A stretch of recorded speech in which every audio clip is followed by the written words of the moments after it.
ব্রহ্মার পূজা কেন খুব কম দেখা যায়? আসল শাস্ত্রীয় রহস্য জানুন।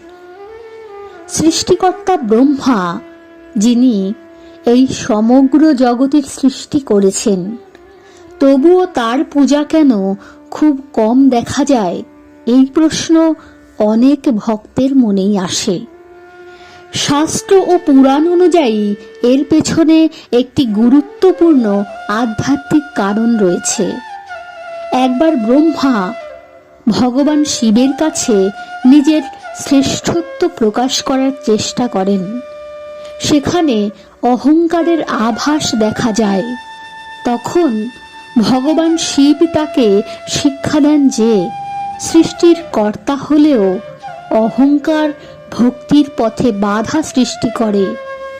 এই ঘটনাকে কেন্দ্র করেই অনেক স্থানে ব্রহ্মার সরাসরি পূজা প্রচলিতভাবে সীমিত হয়ে যায়।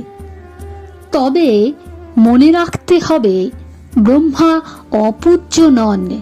তিনি ভগবানের এক মহান জীব। শুধু তার লীলা ও শিক্ষা আমাদের বিনয় জ্ঞান এবং সৃষ্টির মহিমা শেখায়। শাস্ত্রে বলা হয়েছে, যেখানে অহংকার থাকে সেখানে ভক্তি স্থায়ী হয় না। তাই মূল শিক্ষা হলো ঈশ্বরের সৃষ্টির প্রতি শ্রদ্ধা রাখুন, কিন্তু অহংকার নয়।